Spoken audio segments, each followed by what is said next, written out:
Mono gama mai cida hati barbade anan tunto hinan katu jedhan wayni mo anan bare hinan katu jedhan bareda isilleen gaafa duri waan kana yu ka fidee dhufe abdiidha abdiin immoo yu akka waan ati mana keessatti qopheessetti shaayidha jedhiiti waraabi hordoftoonni maandu jedhani jedhee namni akkasitti fidee waan san qopheesse isaa mata abdi gabbaateetiin natti dhaadata yaa obboleessa kiyya ani sila obboleessa kiyya leesii jechuun narraa hin bareedu hedduu natti tolu si jibbee jira onnirraa si jibbe ani hordoftoonni kiyya rabbii jedhii dhiisi wanni kun biraankii jedhaniitti waraaban duraanillee sayidha akkamitti dubbiin olatti jirta biraankii hin beeytu naan jedhan ansallaalee hordoftoonni eega waasiin jedhan hordoftoonni maatii waan hordoftoonni siin jedhu dhagahuun dirqama jedheetiin waan san dhiisee yoo nuuriyaan manaa baate wanni haasaamaa jiru kun dhugaa taasisa dhimmoota yoo amala isaatti fuuni beeyna oolee hin bulchu yeroo gabaabaa keessatti waa sida yoo as baasa wanni kun akkasitti dhugaa taati jettanii akkasii yaaddanii yoo kettan taate ati nuuriyalleen abdi dongortanii ittiin jirta yoo nuuriyaan abdi oluma kaatee oduu namaa kanaan ilmaan teegattee mana keessaa dheessitee ka deemtu taate yoo duraanillee qopheessine qopheessuu kiyya dirqamaa jechuudha. السلام عليكم ورحمة الله وبركاته. جرجيتو وردوتو في كبجمتو في جالتمتو تكية. أكمل نجا كيسني فيا جرتو جريني بدادا بقى نجا تاتني سنين جتة. إيجا هرا مير هما كيس جرا. إفهم أنا أقول أقول. نمون ندو مالاتو فسباتين تيجتا وانغو تيوني بيتا وانكم بران كجرا ميدا لقامي قد بيتي مالين جتو مالو تيجتا جتني. إيه دوغا سنين في جسدو فك مالا. anilleen immoo akka yaada kiyyaatitti isin atimanutti ijjitanaan jedha malee rakkooti yallee namni attini madhu isin maatii kooti akka maatii kiyyaati rakkooti yallee tajirtu gabbeetiin isinitti madhaaf malee akka isin arrabsitanii akka isin immoo maanutti ijjitan jettaniif miti ana mallee taanaan isinumatti iyyadha waan narra ga'ee fi waan narra deemaa jiru guutu isinillee na wafattan ani isinii fadhu isin maatii kiyya waan taataniif akkasiitti as geennee jirra. Bakki geenelleen hedduu yaachisaadha. Namoonni hedduun gaafa durii jarri kun biraankii dalaganii ammallee mootuyyuu waan san akka odeessu kanaa miti akka ati gabbaatee haasaa jirtu kanaa miti biraankii san namni qopheessee shaayii jettee namni qopheessite haadhuma mana keetitti jechaa jirtanii fedhu isillee haa ta'u fedhu abdillee haa ta'u isillee lubbuu ofii baasuufillee haa jettu yookaan akka gaariitti gattaa'ee akka namni mana ofii qoratutti yookaan qoradhutti isituu jecha akkasii sannaan jedhee.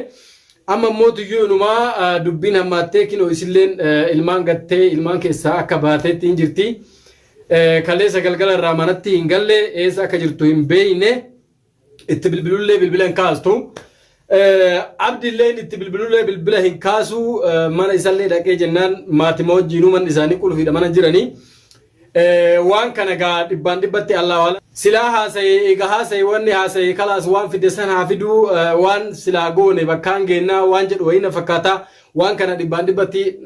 abdii torka keessaa qabale jechuun danda'u garuu mootuyyuu haati warra kiyyaa nuuriyaan mana ofii keessaa baatee jirti.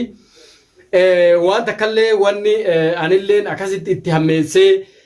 wannaa jedheen jiru anaa booyuu ga'e waatinarra jettee jedhe jedha mucaan. Waan akkasii sanna fakkaata malee waan hangas mara isii addeesse kaatee ilmaan keessaa baatu illee fakkaanne ani akka jedheenillee abdiini waan akkanaa kana yoo isiinuu si heeyyamtee fakkeenyaaf yaada kanallee situ fideetiin dhufe duraan yaaduma kana maa fiddee yaadni biraatu kan dalaguun malu hedduudha akkamitti waan kana qabattee dhuftee mana kiyya keessatti dalaydaa an hiriyyaadha jedhee ofiisi dhiyeessee wanni akkanaa kun immoo tuyyuu waan jaartii hiriyyaati irratti haadha manaa hiriyyaa ofiitti irratti dalaganii jedhee gaafadhe malee. Nuuriyallee wanni akkasitti si hammeessee ilmaan ofii facaaftee kaatee akka olii gad deemtu isii godhee hin beeyne garuu maraafuu bareeda. Oromoon gama maayitu cidha haati barbaadde aannan xuuntoo hin hanqatu jedhan wayin immoo aannan baaree hin hanqatu jedhan bareeda. Eega isiin barbaadde amma namoonni hedduun laaltee koomantii namoota hedduu laaltee namoonni hedduun lakkii sababaa goote malee wanni kun sababa malee waan qopheeffatte wayii qabdaa sa'iduu waan qopheeffattee jirtaa maalidhaa jettanii haasoftan. Sanuma laalteeti kaatee sa'iduu waan biraa qopheeffattee kuttee fakkaatee yoo eegammootiyuu ati kuttee yoo ati mootiyyuu bultii tulinaan taatu jettee duraanumaa wannummaan kun wanni isin daladaniif ati fabdillee iccitii wayiitu jira. Iccitii wayiitu jira malee lafumatti ol kaatanii waan kana qopheessine. Akka hordoftoonni kiyya jedhan sanii miti hordoftoota kiyya waan isiniin galinitti jira. Mee xayyib eega waan kun waan isaa kana duuba sa'id yoo waan kana darayne hin callisu ni beeyti. Amala kiyya ni beeyti. Amala kiyya odoo beeytu ol kaatee waan san dalayde jechuudha. ani waan kana hin eeyyamu amma durallee waan akkana kana ni dalagadee abdiin natti fide akkuma amma dura isin jedhe hin dide ni beekani amma dura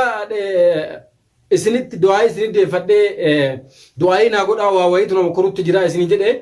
wanni kun waan kana walitti qabata. Ooluma kaatee nuurillee shakkii haasaa oduu ala keessaa deemu hedduutu jira hosonni ala keessaa deemu waa hedduu jira hordoftoota kabajamtoota kiyyoon isin hin beekne nuurillee wanni sun itti fakkaatee itti fakkeessanii ka'anii Said ala keessaa tabiraa qabaa tabiraa fuudhuuf deema maal jedhanii haasa'uutti jira magaalaa kana keessaa dhugaadha ani immoo tiyyuu waan sanillee yaada sin qabu hin yaannesi yoo duraan hin yaannellee amma akka yaadatiin awwaan san godhu namni na godhaa jiru nuuriyamaa fi abdii jechuudha. Mee kanaaf hordoftoota fi kabajamtoota kiyya amma guyyaa kaleessa akkuma dalagaa baateen hin deebine achi taftee guyyaa har'aa eegoo olee waan kana mootiyyuu yeroo maraa badii anumarratti deebisanii hordoftoonni kiyyallee arguu qaban ka jedhuuniin viidiyoo kana qabadhee isin dhufe kanaaf jechuudha wanni gama kiyyarraa badde takka hin jirtu an akkuma namni nama gaafatu akka namni hiriyaa gaafatu gaafadhe waan kana akkamitti daladdan jennaan isilleen gaafa durii waan kanaayyuu ka fidee dhufe abdiidha abdiin immootiyyuu akka waan ati mana keessatti qopheesseetti shaayidha jedhiitii waraabi hordoftoonni maal nuun jedhanii jedhee namni akkasitti fidee waan san qopheesse isaa hordoftoota shaayidha jennee ni ammallee akka waan qopheessitti waraabe malee hin qopheessinee waan kana abdii matolaa fidee dhufe asiira tuutu waan jedhamu jira asiira kana asiira san faanatti fakkaatee jette har'a mootiyyuu ooluma kaatee dalagaa deema jettee odoo namni tokko maqaa isiin dhahin kaatee bakkuma dalagaatiin achiin dhabama ta'uun isii kuni hordoftootaaf kabajamtoota kiyya mee bakka kana keessa maaltu jira isinillee gadi qabaa laala lammata abdi gabbaateetiin natti dhaadatta yaa obboleessa kiyya ani sila obboleessa kiyya illee si jechuun narraa hin bareedu hedduu natti tolu si jibbee jira onnirraa si jibbe ani mootiyyuu si dagadhe naan jetta ani immoo akkas hin daganne sittuu na godhe an karaa kayiriitii yoo si dagadhu baadhallee karaa hammeenyatiin yoomillee taanan sin dagadhu ammas taanaan waan kana dhibbaan dhibbatti namni harka keessaa qabu sihi dhibbaan dhibbatu harka keessaa qabda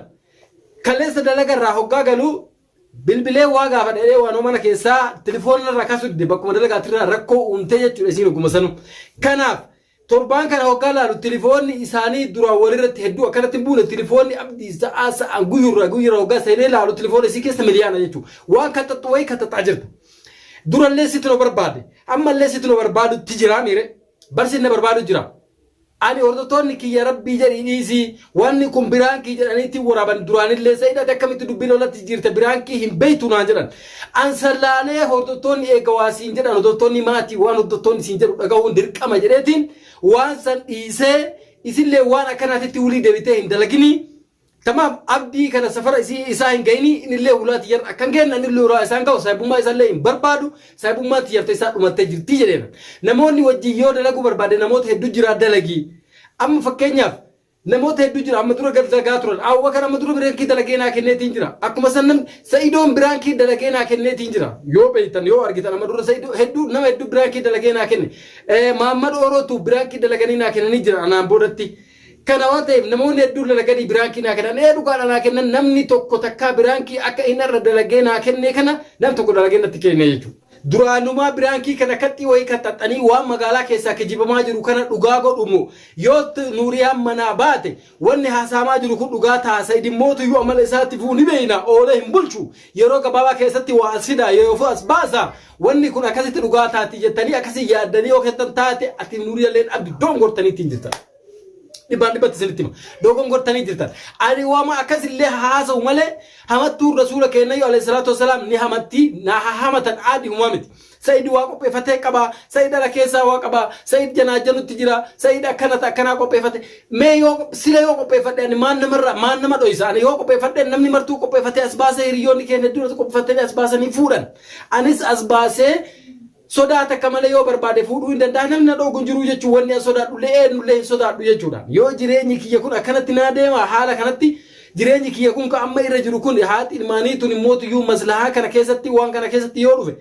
wallabbi dhufa ilmaan kiyya kun wayi jidduu kanatti gaggaamani jedhee yoo laalee ani sodaanne namni ani sodaadhee waan kana dhoysu takkaa hin jirtu jechuudha magaalaa keessa waan haasamaa jiru nama hedduutu qaama bilbilee hiriyoonni kiyya waan akkanaatu jira abboo dhugaadha naan jettan namoonni deebiin irraa argattanis ni jirtan dhugaa awwan akkasitti irratti jiru hiyyaannes garuu akki amma isin dalagaa jirtan tun yoo nuuriyaan attilee oluma kaatee oduu namaa kanaan ilmaan teegattee mana keessaa dheessitee ka deemtu taate yoo duraan illee qopheessine qopheessuun kiyya dirqama jechuudha. Jala mureessiin yoo duraan illee qopheessine amma qopheessuun kiyya dirqama jechuudha. Manni onan taa'uree beekamaadha. Ati illee waan laalattee waan qopheeffattee deemte na fakkaata. Akkasina fakkaata. Wayin immoo tuyyuu wanni haasawamu kun dhugaa haa ta'u Sa'iid waan fide san haa fidu asaa baasu waan jedhamu wayii jira. Ani yoo ati didde yoo ati ilmaa keetitti galuun si tulfaate ani ilmaan kophaa taa'uu hin danda'anii jireenya biyya namaati ani nama deemee dalagatu taa'ee ilmaan guddisuu illee hin danda'u. Kanaafi dirqama waan barbaachisu waan ilmaan kiyya naa guddisuun hin barbaadaa jechuudha. Waan anaa ta'uuf waan ilmaan kiyya ta'u yoo Rabbi na hiree jechuudha. Ani kana guutuu haasa'ullee hin barbaanne namni wanni kana guutuu na haasa'siise sihii achiin kaatee ilmaan kee dhiiftee badde haasaa kijiba namaa mo'aa magaalaa keessa deemu odeessan dhageeffattee odoo anaa iyyuu na gaafattee narraa hubattee waan tokko iyyuu narraa hin bariin kaatee ilmaan kee gattee achiin kutuun kee akka tarkaanfii hedduu fudhadhu na gooyise jechuudha. Kanaaf abdi ammallee taana dhaabachaa narraa jirtu ati narraa dhaabachaa jirtu ana sirri jalaa hafe malee anillee akka si jalaa hafne si jalaa hafu jedhee ture hordoftoota keetu rabbi sodaadhu rabbi yeedhiiti hiriyyoo malaali kaleessa gurbaan kun si wajjin rakkachaa ture akkamitti Sa'iid waan akkanaa kana dalayda ati gowwaa namoo naan jedhanillee hedduudha jechuudha. Akkamitti immoo gabbaateetiin haadha warra keetii miidiyaa irratti haasofte jedhanii namoonni natti barillee namoonni keessan na barreessanii namoonni karaa waasaappiin karaa daayirektii koomantii na barreessanillee hedduu ani kana laaletiin hayyee namni waan namni jedheen hin dhageenye booddeen isaan bootuyyuu isan innillee namni isa dhaga'u waan hin jirreefi dirqama waan hordoftoonni kiyya jedhan fudhachuu qaba jedhee waan kana dhiisee waliigaltee haasoinee haadha warra kiyyaa wajjinillee waan haasoinee waan kana dhaabe jedhee dhiise. Ani dhiisee gaafa asi dhiisee gale hordoftoonni kiyya kun dirqama waan isaan naan jedhan dhaga'uu qaba jedhee gaafa asi dhiisee gale ati mookattee akkanaa kattattee inumaa jettee hanga haadha warraa mana kiyyarraa baaste. Tamam ilmaan ofii gattee akkasiin badee keessa deemtu sadarkaa kana goosisuu geessee jechuudha. Waan kana situ harka keessaa qaba takka shakkiin qabuun duraan hin jiru waan akkana anaa fi haati warra kiyyaa akka walitti dhufne har'a waggaa meeqa. Har'a waggaa saddeemmoo meebii waggaa sagal guyyaa takka manaa baatee alas bultee hin beeytuu yoo dhima dalagaa ta'e malee guyyaa takka ilmaan ofii keessallee baatee ala bultee hin beeytuu jechuudha. Takkallee wal dhabnallee hin beeynuu jechuudha. Har'a mootuyyuu wanni kun odoo wanni duraan hin uumamne har'a yoo uumamu waan kana dhibbaan dhibbatti akka harka keessaa qabdu na shakkisiisee jechuudha abdi. Ammas taanaan yoo hin dhaabbadha jettee narra dhaabbadha. Yoo sirraa hin dhaabbadhu kee jettu taate sii kakadha dhugaan si hima mataa si facaasa.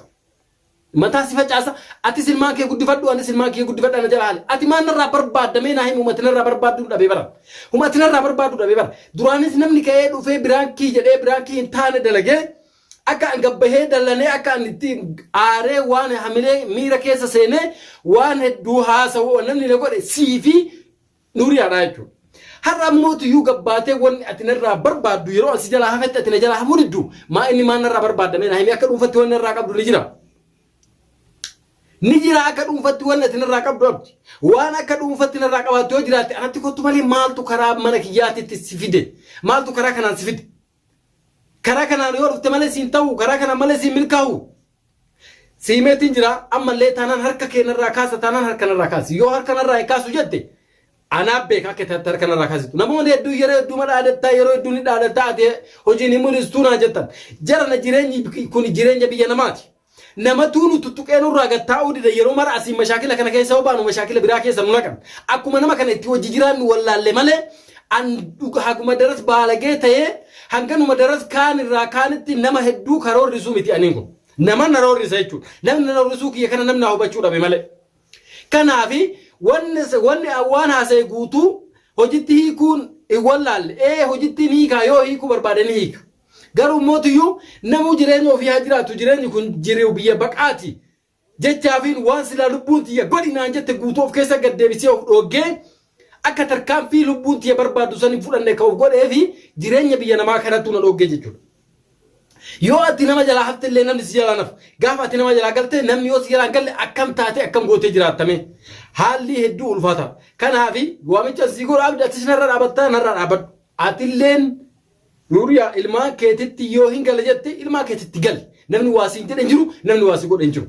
Telefoona illee kaasi telefoona kaaftee bakka kana jira jechuun maal si rakkisa dirqi ayyoo feete ati yoo an ollaa kiyya mana gubbaa kana hin jira yoo jette feeti kee yoo si sin galchin an dhufee dirqi si galchuu takka illee kayyoo hin qabu feeti kee haali jireenya keetii jireenya manaa keetii yoo sin galchin ayyoo ulaa kanarra si arge shaaraa kanarra yoo si arge dirqi si galchuu hin barbaadu jechuudha telefoona kaaftee waan jiru yoo himte uummata akka rakkoo hin qabu siin jechuu barbaadeeti